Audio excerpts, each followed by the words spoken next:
শুধু ঝোল দিয়েই তৃপ্তি করে এক প্লেট ভাত খেয়ে ফেলা যায় এমন একটি রেসিপি আজকে আপনাদেরকে দেখাচ্ছি। পাবদা মাছের এই রেসিপিটির ঝোলটা দেখুন, কালারটা যেমন সুন্দর, খেতেও কিন্তু দুর্দান্ত স্বাদের। খুবই কম মশলায় আজকে রান্নাটা করছি। তো চলুন চলে যাই চুলায়। প্রথমে আমি তেলটা খুব ভালোভাবে গরম করে পাবদা মাছগুলো এই পিট ওপিট করে ভেজে নিচ্ছি। আর মাছটা ভাজতে ভাজতে আমি ইতিমধ্যে সর্ষে ব্লেন্ড করে নিলাম। আর সর্ষে বাটার সাথে কিন্তু অবশ্যই কাঁচামরিচ দিয়ে নিতে হবে, তাহলে তেতো ভাবটা হবে না। এখন মাছটাকে আমি এভাবে ভেজে তুলে নিলাম। প্যানে তেল দিয়ে দিলাম, আর যে মাছ ভাজার তেলটা ছিল সেটাও সাথে দিয়ে দিলাম। এখন এখানে দিয়ে দিচ্ছি 1 চা চামচ কালো জিরে। কালো জিরে থেকে খুব সুন্দর একটা গন্ধ বের হয়েছে। এখন আমি দিয়ে দিচ্ছি 1 চা চামচ হলুদের গুঁড়া আর 1 চা চামচ মরিচের গুঁড়া। আর এর সাথে খুব সামান্য একটু পানি দিয়ে মশলাটাকে আমি একটু নেড়ে নিচ্ছি। মশলাটাকে এভাবে নাড়াচাড়া করে যেন পুড়ে না যায় সেদিকে অবশ্যই আপনারা খেয়াল রাখবেন। এখন আমি সামান্য ভাজা জিরের গুঁড়ো দিয়ে দিলাম লবণ। আর এই মশলাগুলোকে ভালোভাবে আমি মিশিয়ে নিচ্ছি আর একটু পানি দিয়ে। আর এটা যখন ভালোভাবে গরম হয়ে ফুটে আসলো তখন আমি 2 চামচ সর্ষে বাটা দিয়ে দিলাম। সর্ষে বাটা আমি বেশি করে করে রেখেছি পরবর্তীতে কাজে লাগানোর জন্য, সেখান থেকে আমি 2 চামচ দিয়ে দিলাম। আর সর্ষে বাটাটাকে এখন আমি তেল মশলার সাথে ভালোভাবে মিশিয়ে নিচ্ছি। আর এখন যে কালারটা এসেছে দেখতে কিন্তু দারুণ লোভনীয় লাগছে। আর এই গ্রেভিটা এত মজা, এত স্বাদ।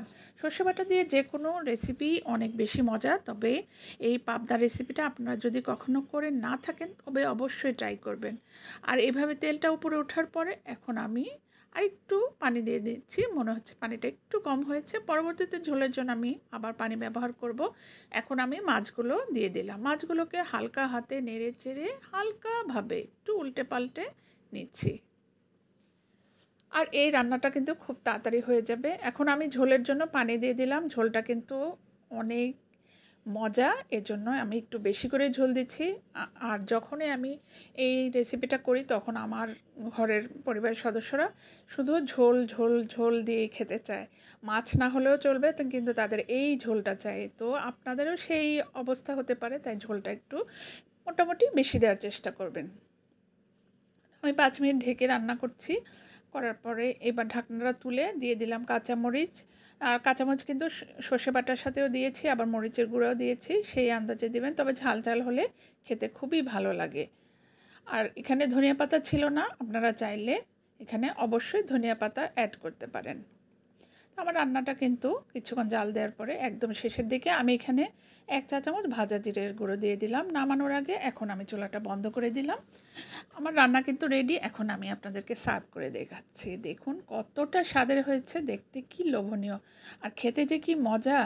আর এই রেসিপিটা যখন করি, ওই যে বললাম আমার পরিবারের সদস্যরা শুধু ঝোল চাই, মানে মাছ 1 পিস হলেও হবে, কিন্তু 1 বাটি ঝোল চাই তাদের, এত মজা। তো এই রেসিপিটি আশা করি আপনারা ট্রাই করবেন এবং অবশ্যই আমাকে কমেন্টস করে জানাবেন আপনাদের কাছে কেমন লাগলো। আর এটাতে কিন্তু কোনো প্রকার পেঁয়াজ, রসুন, আদা আমি কোনো কিছুই ব্যবহার করিনি, খুবই কম রেসিপিটা করেছি। সবাই ভালো থাকুন, আল্লাহ হাফেজ।